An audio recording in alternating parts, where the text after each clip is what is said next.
Hey guys, how you doing? I hope you're fabulous.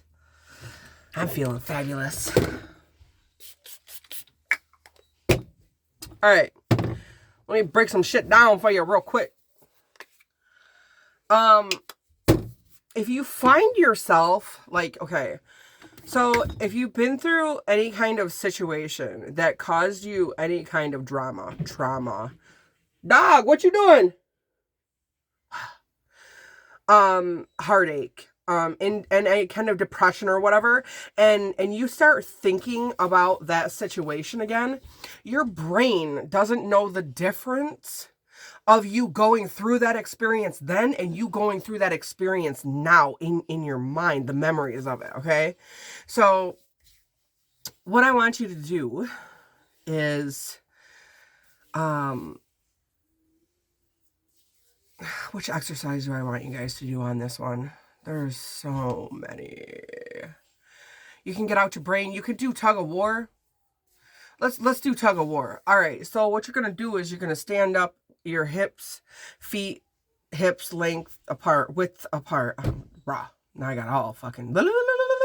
Anyways, and you're going to put your arms out in front of you and you're going to act like you're grabbing a freaking rope, like a tug of war rope, you know, those big, thick freaking ropes, and you're just going to start pulling it towards you. What this is doing is it's actually releasing all of your nervous system, and it's triggering a brain response to make you let go of that shit.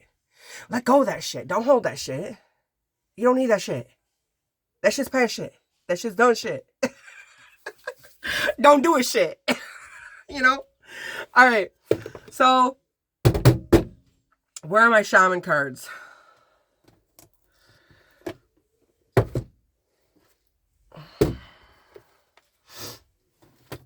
Shed that shit. That's what I just heard. Shed that shit. Fucking do some kundalini up in this bitch.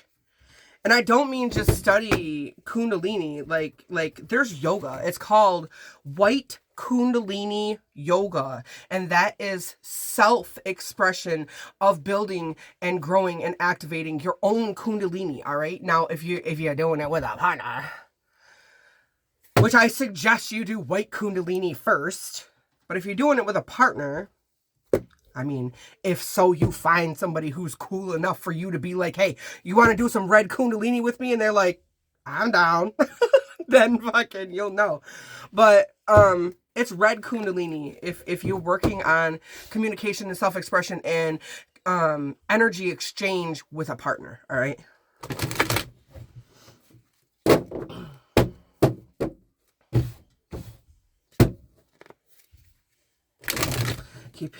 I keep hearing old ass songs today.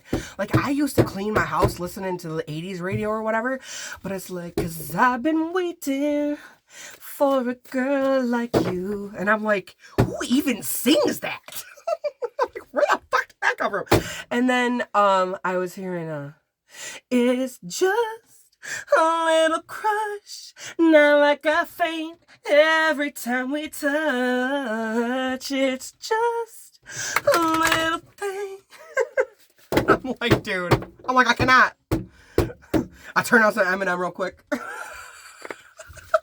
Venom. Alright. What do we got going on? Give us some clear guided messages on our path, on our journey. What do we need to learn? What are we working with right now? What do we need to do? Pathfinders, light workers, shamans. Wake up, open up, tap in, ground down.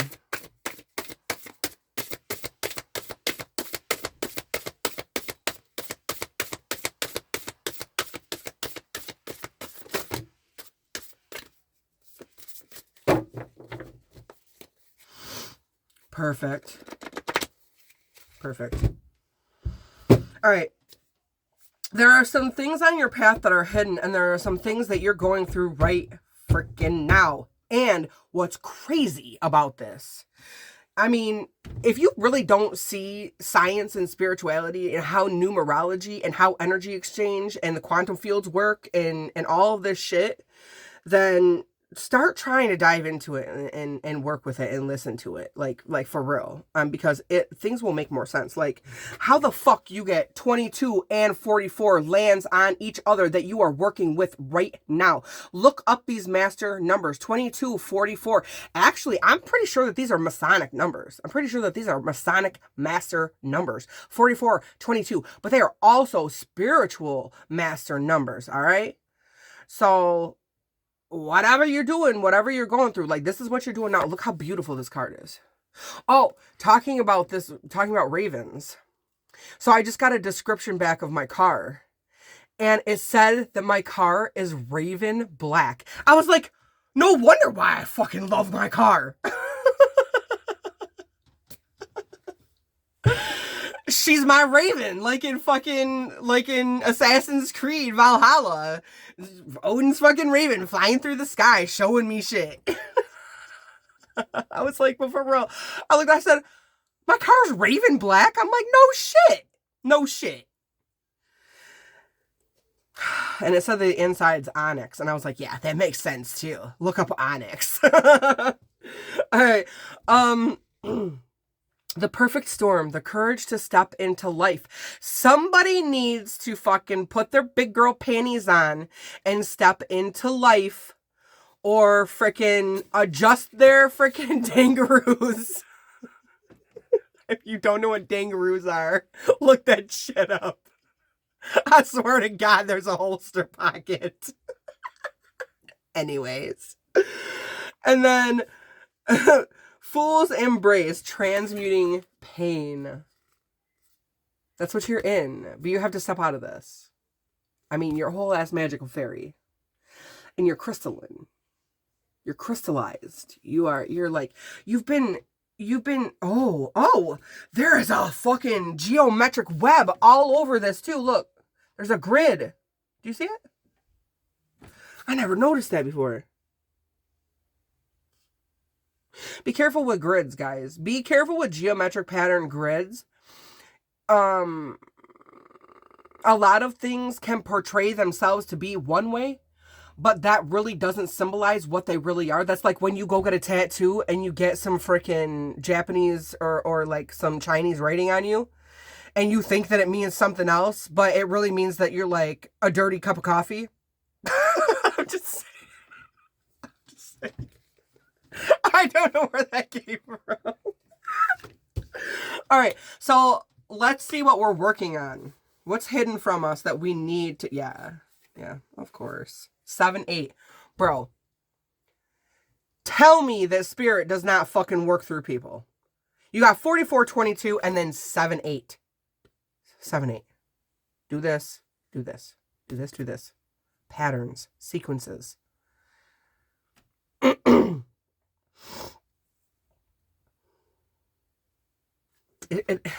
You have a sacred contract. Now, I need you to be wary. This is not trying to scare you. I'm not trying to scare you.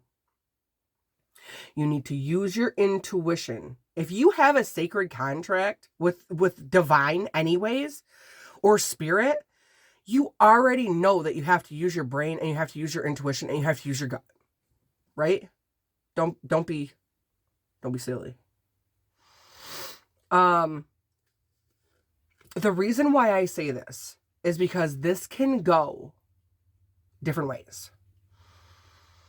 You either have a sacred contract that you need to renew with spirit, or you have a sacred contract coming in for you with spirit that is new, that you have to, like, that is brand new. Like, you've never had a covenant with spirit. And you are now. You are learning and tapping into your gifts, all right?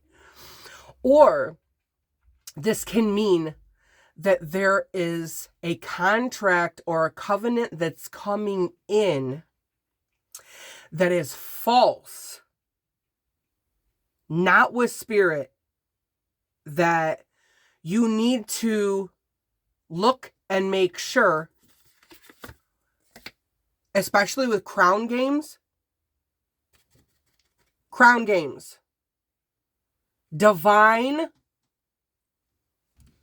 divine energy. Okay?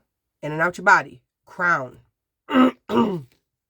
Your connection to your higher self, your connection to the fifth plane, your connection to other realms, your connection to God, your connection to everything. When you pray, you should be activating your fifth crown. Yeah, I just flipped you guys off.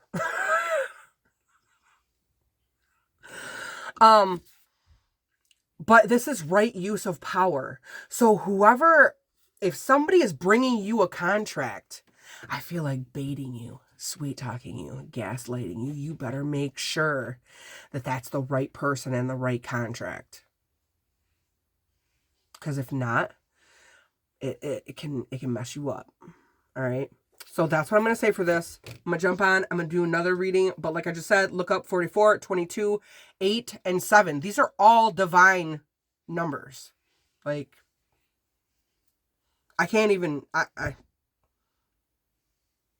just blows my mind when Spirit does this shit. And you saw how many times I shuffled the cards. It's not like they just fell out in sequence. All right. Peace out.